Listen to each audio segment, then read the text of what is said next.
It's deja vu all over again, as Yogi would say. Mask mandates returning in some places. Chicago schools just announcing masks will be required for students and teachers when school returns next month. Here we go again. Tonight, the mayor of Torrance, California, who supports the mask mandate for everyone in his city, and Matt Taibbi, one of our voices of the nation, to discuss government mandates versus personal freedom. Mayhem in the skies, and now flight attendants are fighting back the push to get them trained in hand-to-hand combat.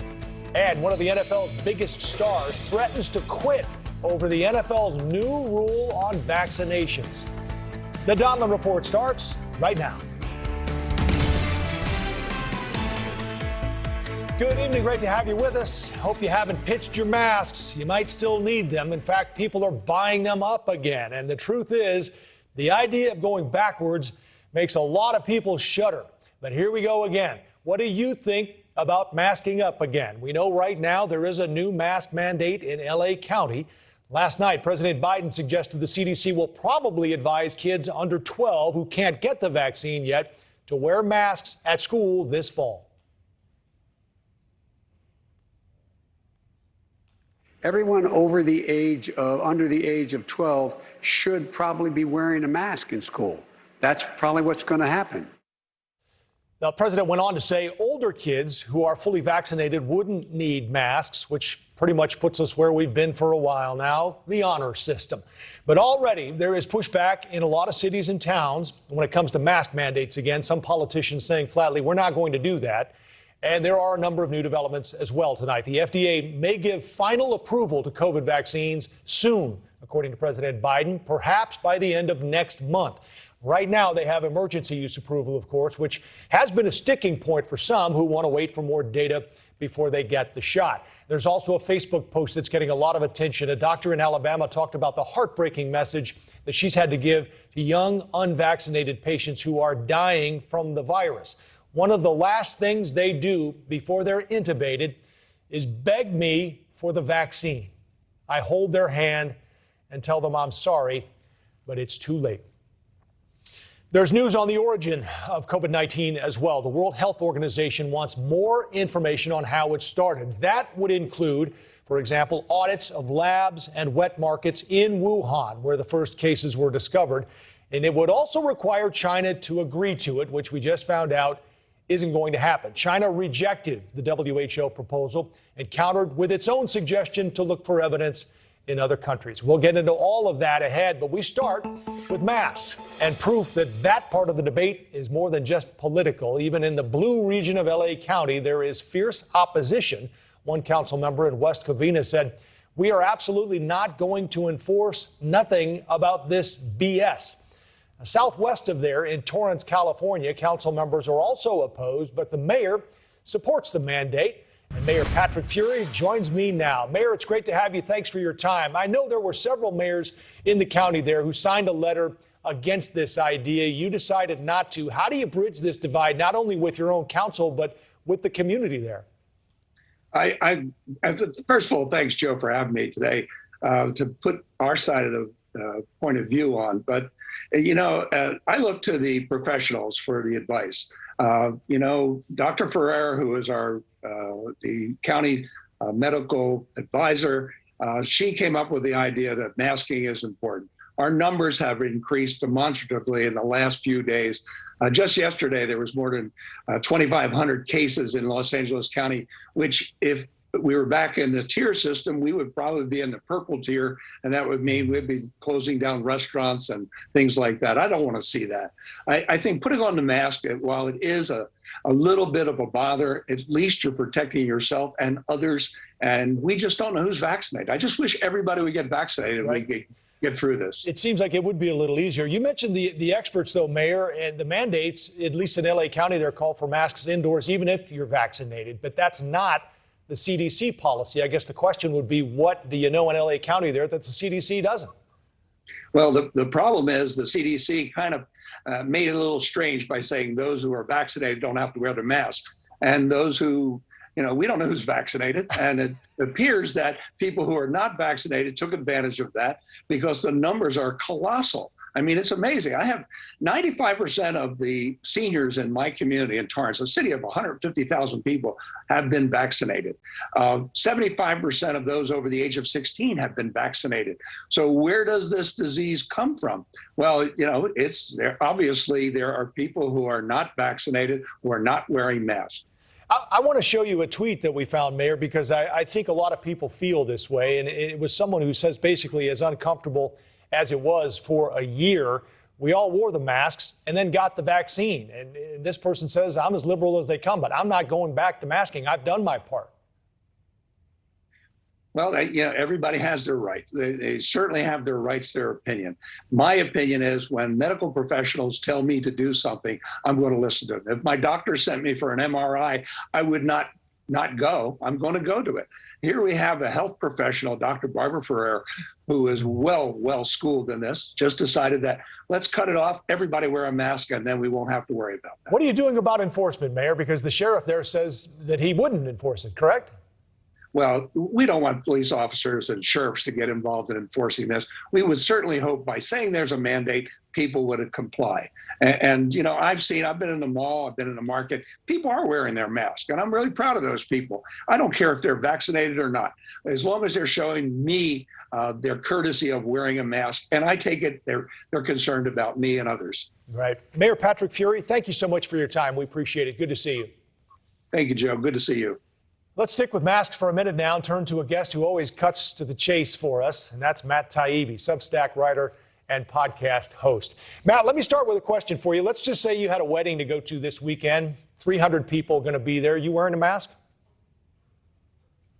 At this point, probably not. I mean, I'm vaccinated. I think the problem that I see with this return to a mandate is who exactly are they thinking about protecting with these new mandates? If the people who are vaccinated, at worst, they're going to get mild symptoms probably. And the people who are not vaccinated, they've already made a significant choice, to not get the vaccine. So if the idea is to protect them, I don't really understand what the idea is here. And at some point, there's a limit to what the government can do to force people to make these decisions. And ultimately, I think this becomes an incoherent and off-putting strategy. That is sort of where we are at this point, is it not, Matt, where you're talking about government mandates versus personal responsibility, personal freedom, whatever you want to call it? Well, right. And again, with all due respect to the mayor of Torrance who you just had on, he talked about how, well, they're not going to enforce the new mandate. We're going to essentially go in an honor system with the mask mandate, but we're already doing that with the vaccine, which is significantly more important. So what are we really talking about here? I think ultimately this issue has gotten so politicized. It's become much about sort of virtue signaling and sides taking as it is about real medicine and real policy, I think, at this point. It feels to me like we're at a point, Matt, where we all know where we are, and it's up to us. We've made the decision. You either get the vaccine or you wear the mask, and if you don't, then it's on you. As selfish as that sounds, to your point, it seems like this is up to individuals to make the decision that they in the end want and suffer the consequences if they don't. Well, right. And I think that's where the debate right now, it's between people who believe, well, there's a limit to what you can do, what the government can do. At some point, people just make the choices that they make, and you can't force them beyond that. And then there's another group of people who thinks there must be something else that we can do to force people to take that step. And I think at some point, again, people just have to realize there's a limit to how much you can really force people to make these decisions. So what do you make of the pandemic of the unvaccinated? I think it sounds like, based on our conversation here, you agree with this, because that's these are the folks who are getting sick and who are dying. What are we supposed to do about it if the vaccine is the dead end for the virus and people won't get it? Well, look, I watched last week as they rolled out that that new slogan, and it was like a professionally crafted PR rollout, the pandemic of the unvaccinated. First, you had President Biden saying it, then the head of the CDC, Jen Psaki, saying it. So clearly they're trying to make a point publicly. They had the Surgeon General do all the rounds in the Sunday shows this past weekend, talking about the same thing. they really want to emphasize politically this idea that any continued problems with the pandemic are the fault of the people who are not getting the vaccine. And, my question is how necessary is that? Is the uptick so drastic that they have to do that kind of campaign? Maybe it is. I don't know. It's an unanswered question in my mind, but clearly politically, that's the idea, is to make the pandemic going forward an issue of fault with people who haven't gotten the vaccine. Well, because as we said, those are the folks who are getting sick and dying, and also potentially, as I understand it, my limited knowledge on it, to keeping us from herd immunity. I think we're at about 50% of the population fully vaccinated, and we've got a ways to go. And we have a lot of hesitancy out there. Right, there is. And, I would think that they would probably catch more flies with, honey than with the other way. I think a lot of this with vinegar, the rhetoric, I feel like it's sort of threatening and blaming and, in conjunction with a lot of other sort of media behavior and political behavior in the last 3 or 4 years, it may even be counterproductive to roll out that kind of message. Again, I don't know what you can really do past telling people what the available evidence suggests. If they're not going to accept it, or if they want to wait for full FDA approval, or if they have some other reasoning that that's important to them, at some point we just have to accept that. I don't think that forcing people or blaming it may have more of a negative impact than they think. Interesting. Matt Taibbi, it's always great to have your voice. We appreciate it. You find him on Substack and also the host of the Useful Idiots podcast. Good to see you again, Matt. Thanks a lot, Jeff. At this point in time, it's also a workers' market. And in some places, it may be that you have to pay more wages in order to attract workers. The White House says if businesses want their employees back, they need to pay them more. Is that easier said than done for small businesses? We're talking to Dan Price again. Our friend joins us, CEO at the forefront of the higher pay movement. He's with us next. What to do about unruly passengers? How about fighting back, a push to get flight attendants trained in hand-to-hand combat? And don't forget to follow us on social media at the Donlon Report on Twitter.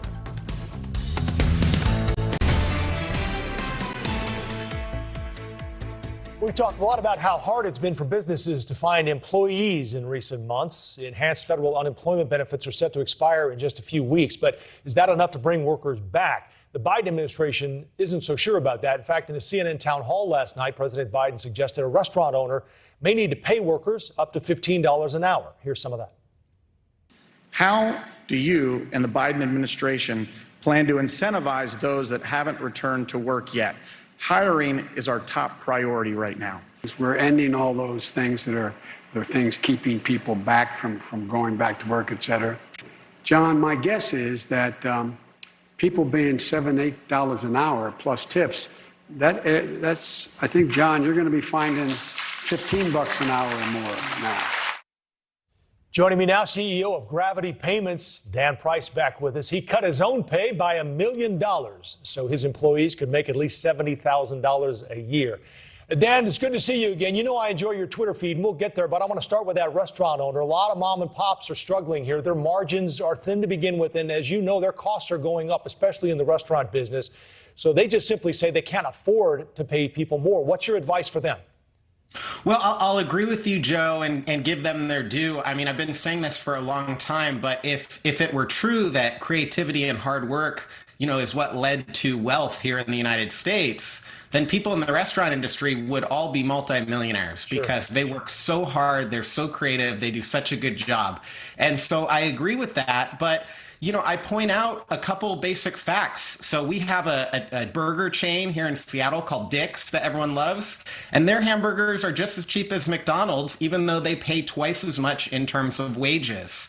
This isn't the restaurant industry, but Costco, pays twice as much as Sam's Club, and you get just as good a value there. And so there's a very high cost with low wages. And I've spoken to 2 small restaurant owners about this just in the last 24 hours. And one of them said to me, hey, I opened up 2 restaurants, staffed up, and have not lost a single employee during the pandemic. So he's found a way to be successful. I spoke to another small restaurant owner who explained to me she really is having a very hard time staffing up. Sure. But the reality is we're putting a lot of expenses on these small restaurants that other countries don't. If you go to a place like Italy, if you go to France, if you go to any other westernized country, you know, the medical care is paid for. You're not having a staff that's, you know, just completely drowning in student debt, and you don't have as much runaway housing costs. So when you have those things, you absolutely have to pay those employees more, because the idea of going to a restaurant, working as hard as you need to work in a restaurant and not be able to make ends meet in your own neighborhood, that doesn't make sense. So we ultimately do have to increase wages. Well, let's talk about something else that I've heard you push back against. And I know you focus on corporations a lot, too. And we're talking about moving to automation. We had Bar Rescue host John Taffer on this week, and even he's doing it. We want to show a clip. We'll talk to you after. My Taffer's Tavern concept, and we've discussed this in the past, I designed the entire kitchen to be computerized and automated so we don't have to have more than 2 employees in the kitchen anymore. I have to rely on technology now because I can't rely on people. Well, that says a lot, Dan. A lot of these business owners say they can't count right now on the labor force, and they can't afford these incentives that they're having to pay to even get employees in the door. I'm sympathetic to them. You know, I started my small business with very little in terms of resources, and I built it slowly over a long period of time with a lot of hard work alongside a lot of these restaurant owners who I've had relationships with for close to 20 years now. So I'm very sympathetic to what Mr. Taffer was just saying right there. But I think what he's missing is the big picture. He needs to zoom out a little bit. He can't argue in the one hand that there's a labor shortage and that it's going to be this horrible thing if we produce more automation. Automation should go toward making our jobs pay more and be more livable. And if it does that, then it's not necessarily a bad thing, because you can have a situation like, you know, you have an automated checkout at a grocery store. If those employees, like at Trader Joe's, for example, are going around asking you, hey, can I help you find something? Can I help you find what aisle this is on? It makes it better for everybody having that automation. But if you're trying to strip away jobs from people and you're trying to depress Well, they're wages. trying to find people for the jobs, though, Dan. They can't. Well, but again, you know, he's sort of talking out of both sides of his mouth. I'm sympathetic toward it. But what we have to do is we have to take a different approach of looking at the macro. So if we can make the investments in our people, education, healthcare, and housing, these are very basics, and we can pay for it by just making the wealthy pay their fair share. Then we have more workers, we have more capacity, and more people that are going to go through the restaurant and, you know, have a good career there. Right. Well, speaking of that, paying their share, I know Jeff Bezos has been an often target of yours on Twitter. Again, there's been a lot of pushback on his space venture, and you've done some of it as well on your feed. Critics say he was tone deaf when he thanked Amazon workers and customers. I mean, he's selling $1 billion a year of Amazon stock, Dan. So I'm assuming he's paying capital gains taxes, which is really, to your point, the only way at this point for the government to tap into his wealth, because he's not really claiming any income. Yeah, but we are using public money to prop up his wealth, the value of his wealth, by keeping interest rates low, by, you know, doing everything we can to provide the various implicit guarantees that we do to corporations, but we're not charging him for that systemic insurance that we basically have to provide him. So we do need a wealth tax. We do need better ways of taxing these corporations, and we absolutely have to close these loopholes. I pointed out how, as an employee, you know, employees get their money post-tax. The taxes come out first. Right. But as a corporation, you pay your tax the last. Why is that? Why does that make sense to have that advantage for somebody like Bezos when you don't give it to your worker who's trying to make ends meet? Let's show one more tweet here, Dan, of yours, and it goes to Target and the $15 billion in revenue last year that they added, and then rewarding its CEO with a $56 million raise, up to $77.5 million in that compensation package. A lot of that is stock options. But my bigger overall question to you, Dan, is it more the problem you have with how these CEOs and companies are deciding to spend their money, or is it that they're deciding not to spend the money on their employees?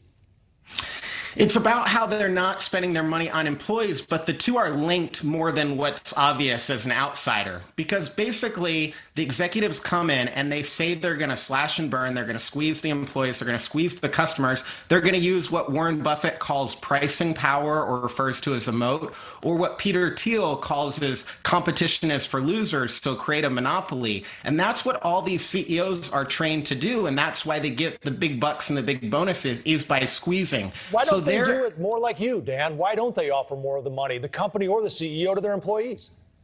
Because we have so much wealth stuck at the top, and those wealthy people have a huge sense of entitlement that they deserve to get 5% risk-free rate of return every year. And the only way to do that is by scamming people. And so the economy is becoming more and more scammy, and the perpetrators of that scam, these CEOs that are overpaid, are being paid a bounty for doing it. Dan Price, Gravity Payments CEO. Again, it's great to have you. Thanks for your time. Thanks, Joe. Dozens, if not hundreds, of incidents of passengers gone wild lately. Now flight attendants are fighting back with combat training. Up next, though, China refuses to let investigators look into the Wuhan lab leak theory. Can they do that?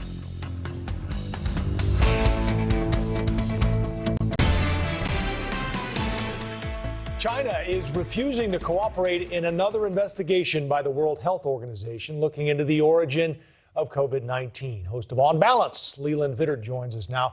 So, the China, are you surprised? Well, I was just going to say, this is a surprise. Yeah, They've pushed back all along the way. They're so aghast. They are so aggrieved. Rather taken aback, they say. How could you want another investigation into COVID-19? Because remember, it was the WHO that sort of did the first one. They kept most of the WHO investigators out of the lab. Right. They wouldn't let them go see a lot of this stuff.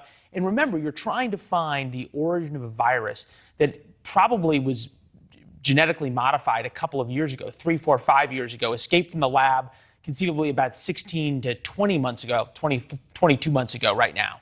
So, or 18 months ago. All the evidence has been destroyed. And this is China's, usual playbook. Admit nothing, deny everything, and make counter accusations, which is exactly what they are doing now. They say it didn't come from us, but you can't come look. And by the way, it may have come from labs in the United States. Yeah. So I saw where the Vice Minister of China's National Health Commission said, we cannot accept this kind of plan for origin tracing. Right. Why would we want? Right. Why not? Well, the real answer is why not is because they don't have to. And that's what's so amazing, because the UN has essentially been bought and paid for by the Chinese, not because they pay so much money into the UN, but because very strategically over the past 20 or so years, they have bought favors from smaller countries. Everybody gets one vote at the UN, every country.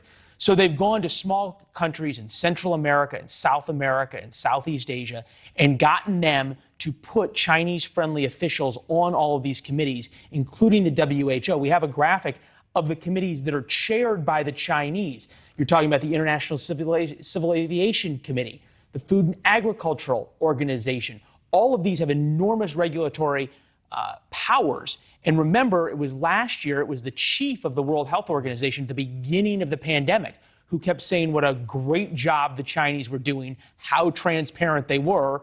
Well, except they weren't. Is the same thing true for the WHO then? I mean, why is there anything that they could do to force China to go along with this? I guess you could remove them, but in that case, you'd probably get even less than you are now, which is nothing. And so what? Essentially, no, the Chinese have every right to cooperate or not cooperate, but doubt protests too much. The way they're talking says an awful lot. The problem is that in every story that is ever done about China, about this virus now, it's, well, the Chinese can keep saying, oh, no, the first WHO report completely cleared us.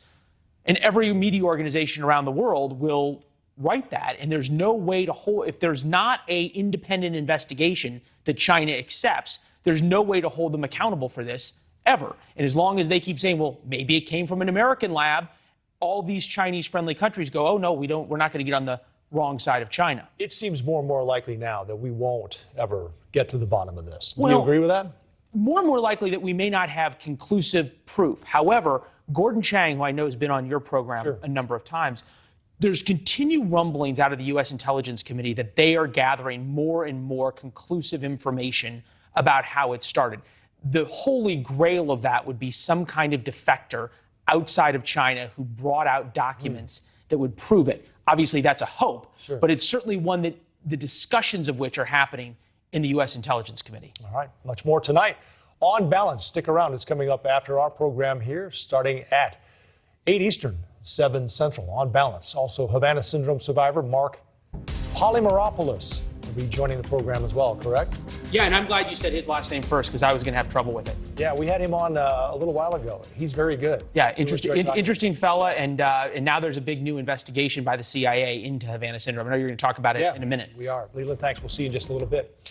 The White House sanctions Cuba for cracking down on pro-democracy demonstrators. Tonight, we are hearing from Cuban Americans who haven't heard from their family members in weeks. DeAndre Hopkins, one of the best players in the NFL, threatens to retire after the NFL all but mandates vaccines for its players. We'll jump into that coming up.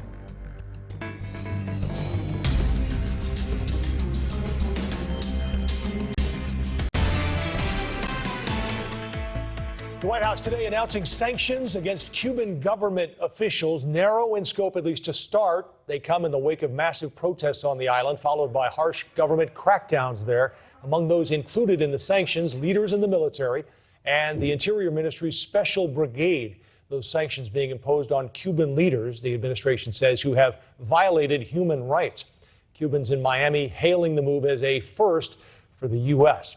That's where NewsNation's Brian Enton joins us live tonight. What's the latest there, Brian?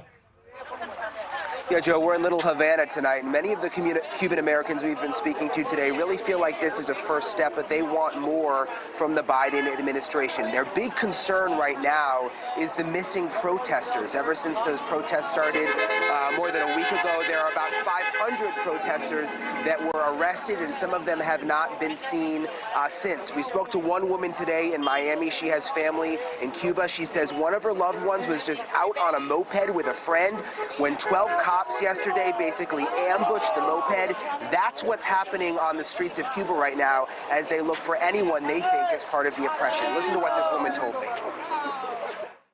He's on a motorcycle, like a scooter, and they stopped at the corner of the block where she lives, and she was able to jump off and run home because 12 police officers sacked her friend, beat him, threw him to the ground, and just took him away. They have no idea where he is. Brian, have they still no internet connection or phone service? And I'm also wondering if they're getting frustrated there, because when this all started, the chant sort of was the time is now. Do they feel like the window is closing as well? Yeah, they're worried that the window is closing, and one of the big frustrations is the internet issue. They still don't have internet on much of the island. Florida Governor Ron DeSantis again today bringing that up, asking the federal government to intervene and send up these helium balloons that they used during Hurricane Maria in Puerto Rico that can provide internet. But so far, the federal government has not signed off on that, Joe. Brian Enton, thank you very much. Live for us in Miami tonight. Appreciate the update. Now from politics with Havana to a sickness named after it. CIA Director William Burns picking a senior officer who helped track down terrorist Osama bin Laden to find the cause now of the so-called Havana syndrome. Dozens of U.S. government personnel have been hit by this mysterious illness.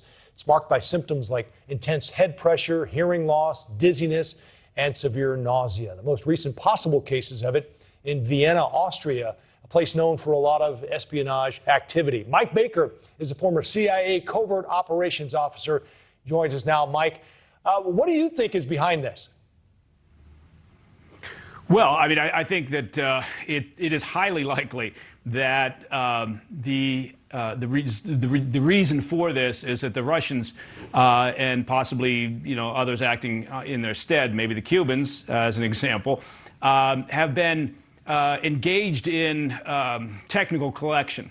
And so it's likely that we're looking at, it's not a sonic weapon, it's not using a sound weapon, it's probably not a directed energy weapon, it could be a microwave weapon that essentially is being used not for nefarious purpose to injure people, but in an effort to collect intelligence through technical means. So picking up emanations, picking up intelligence from computers, from laptops, from smartphones. This has happened in the past. There was an incident or a collective group of incidents referred to as the Moscow signal years ago. And so we know that these types of microwave technical collection, if you want to call them weapons or it's gear, it exists. And we were a little bit slow to the game in understanding, starting in 2016 when these reports started coming out of Havana, we were a little bit slow to the game in understanding the threat that we were facing. So I'm curious what we do know about it, which isn't much, might lead us to at least some answers, namely the fact that certain people seem to be getting targeted by this, and only certain people, including diplomats and spies and things like that. So does that give us any clue, or to you, does it tell you that you think there is someone behind this? Yeah, I find it hard to believe that anybody would find it hard to believe that the Russians, whether it's the FSB or the GRU, whomever, would be doing this. I mean, this is right in their wheelhouse. Mm-hmm. So, look, and you're right. I mean, the targets, again, in Havana, you also had Canadian diplomats that were targeted, intel personnel, diplomats. You've had the same incidents happen in Guangzhou in China, in Kyrgyzstan, even here in the U.S. in Washington, D.C. We've had a couple of reported incidents. And now, as you pointed out, Vienna is the latest. And so I think it would be odd for anybody to naively assume that it's just... So, look, the odd thing about this is when it first was reported, the FBI looked at it, and their investigation early on reported, it must be psychosomatic, response, sort of collective imagination of people who, believe they've been targeted. That's ridiculous. There have been a number of reports. Yeah. Right, more and more got it. And also, now it's been identified. Look, it's traumatic brain injury. And there's a number of lasting complications from this. Right. It's a very good thing that the CIA under William Burns and State Department, a little bit less so, frankly, and others are taking this as seriously as they are right now. This is a targeted attack by a hostile nation trying to collect intelligence. Yeah. Mike, we're up against the clock here. If I could just quickly get you to address how they figure this out. Because by the time someone gets this, it's too late.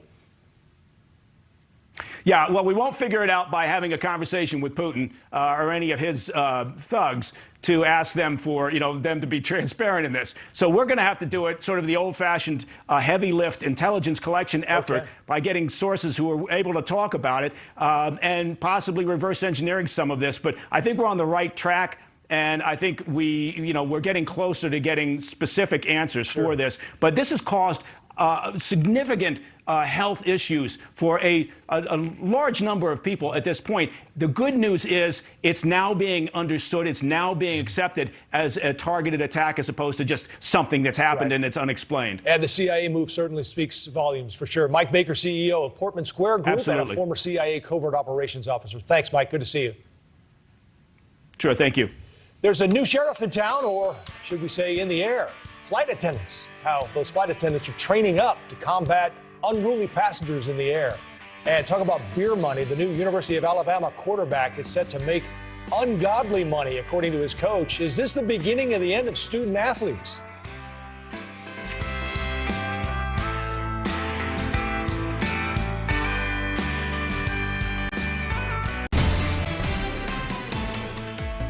Planning to fly anytime soon? Much of America certainly is, with flight bookings in June almost back to pre-pandemic levels. However, with this return to travel amid the lingering pandemic, the FAA has reported more than 3,500 unruly passenger incidents just this year alone. That's compared to 146 in all of 2019. But now, flight crews are getting ready to fight back, with the TSA launching a self-defense training course for flight attendants and pilots, too, including teaching the most vulnerable places to hit an attacker. Joining us now, Adrienne Bankert. I guess they had this program around before the pandemic. Yeah. And it was paused because of it, and now it's probably going to be even more popular than ever, considering what's happening in the skies. Yeah, I don't know if you've ever taken a self-defense course, but this is giving me flashbacks of college because we had to learn some of these tactics. Yeah, self-defense, but this all was initiated post 9/11. So after 9/11, flight attendants were given these self-defense training courses. They did, as you mentioned, pause them due to COVID-19. And then now, because of so many incidents, they've decided to bring these classes back. And I think it's really interesting to put this in perspective. perspective. We want to play a soundbite for you from the International Association for Flight Attendants. This is the president. Listen to this. As people are coming back and getting vaccinated, starting to get back up in the skies, and using flight attendants as punching bags for all of their angst over the past year. I mean, that statement alone, all of their angst over the past year, you know, some articles have cited that, oh, well, there's free alcohol on board coupled with the stress of 2020. This is way more than free alcohol. When you look at the numbers, in 2020 and 2019, there were fewer than 200 incidents, and now we're over 3,500 of them. The other thing people don't consider, I don't think anyway, is the fines that are involved. Oh, yeah. I mean, a lot. The FAA has cited people and actually initiated over $680,000 in fines for unruly passengers. They have a zero tolerance policy. The majority of these incidents are in regards to people who've failed to comply with the mask mandate, which is still part of travel. So it's just part of reality. But that's so sad to think that there are 1,000 incidents of people who just are unruly or sometimes violent against flight attendants. We've seen a lot of it. Adrienne Bankert hosting Banfield tonight. You can see her more tonight. Thanks, Adrienne. No problem. Thanks for stopping by. Some breaking news today from the NFL. The league released its updated COVID-19 guidelines for the 2021 season. And the biggest change, if a game can't be played due to a COVID-19 outbreak among non-vaccinated players, that game will not be rescheduled and will result in a forfeit. And in that scenario, the team with the outbreak would get the loss. The other team would get a win in the record column. And none of the players would get paid for that week. Some NFL players are not happy about this. Arizona Cardinals star DeAndre Hopkins, the highest paid wide receiver in the NFL, tweeted today, "Never thought I would say this, but being put in a position to hurt my team because I don't want to partake in the vaccine is making me question my future in the NFL. NFL games will only be rescheduled if there is a league-wide shutdown mandated by government authorities." For more on this, I want to welcome in NFL agent, manager, and attorney Tiffany Porter. Tiffany, it's good to see you again. This almost sounds like a vaccine mandate. What are you hearing from players that you represent on this? Thank you for having me. Well, the players are apprehensive, much like Mr. Hopkins. If they don't want to be forced to do anything or to make that decision, but they know that, you know, playing time will be on the line or there's a possibility. So it puts them in kind of a quandary. Is there anything they can do with the union? Probably not, because this will be mandated through the NFL. And although the players have the rights and they can go through the union to argue it, I think it's going to come down to whether or not the vaccine is pertinent for safety. Right. Tiffany, let's get you on this name, image, and likeness. We have reports of this Alabama quarterback making a $1 million deal, roughly, and he was on the bench last season. What worries you? You represent professional players. Are we beyond the point here now where college athletes are considered amateurs? No, I don't worry about it at all. I think it's actually fantastic. And I will say this, as a lawyer dealing with someone's likeness, name, and image, they already own that. And so why can't they exploit that? There's 256 players that are drafted into the NFL, and of that, maybe 10% may make it. Right. And then from there, about 3 years. So I think they should have the chance to make as much money as they can. Sure. They'll let them work at a restaurant. Why not let them exploit their own brand to make this money? And in some states, they can now, college athletes, hire agents, right? Are you hearing from them? No. Now, I stay away from that. I will not sign up any player until he is completely done with his collegiate career. Interesting. And I think that's the best thing for agents right now. All right. NFL agent, manager, and attorney Tiffany Porter. Again, thanks. It's great to see you. Thank you. The Rolling Stones are back, baby. The Rockettes, too. We're a week away from Lollapalooza here in Chicago, but not all artists are ready to rock. Don't forget you can join us on social media at the Donlon Report on Twitter. All right, on the way out tonight, it continues to dominate the conversation, COVID-19 and the pandemic. And as much as we want to put it in the rearview mirror, it is not going away. Everywhere we look, there are conflicting signs of where we stand at this moment. The Rolling Stones are back, we can tell you that. The band announced today they are relaunching their U.S. tour, tuning up again after shutting down for COVID. First stop, St. Louis. That'll be on September 26th. Mick Jagger saying in a statement, "See you soon." We will also see the Radio City Rockettes again soon. They are back for their Christmas spectacular this fall. Starts November 5th, and it was actually canceled last year. I was surprised to see this for the first time in 87 years. So is Chicago ready for an estimated 400,000 people? They're going to be gathering for Lollapalooza, and it starts next week. A lot of big-name artists coming, including Foo Fighters, Post Malone, Miley Cyrus, Megan Thee Stallion. Who else, G-Dubs?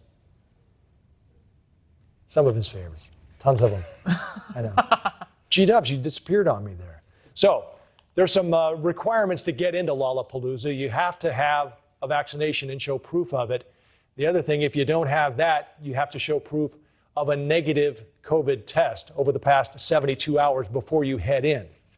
I wonder how that's going to go next week. Again, 400,000 people. They expect roughly 100,000 per day. So we'll see how that turns out. Now, on the other end of that, Slow Hand himself, Eric Clapton, says he will not perform at venues that require people to show proof of vaccination. He had a bad experience with the vaccine, and he's also written an anti-lockdown song. And Eric Clapton is now saying that unless there is a provision made for all people to attend, I reserve the right to cancel that show. So another weekend approaches, more debate over COVID, the pandemic, and more decisions to be made. This seems like when we're making progress, the truth is, even with the vaccine, a lot of us are asking how much have things actually changed. And with that, in anticipation of the upcoming tour, we're going to leave you with a small snippet of a Rolling Stones classic, Painted Black. I see a red door and I want to paint it black. No colors anymore, I want them to turn black. That's it for us on Balance with Leland Vitter. Next.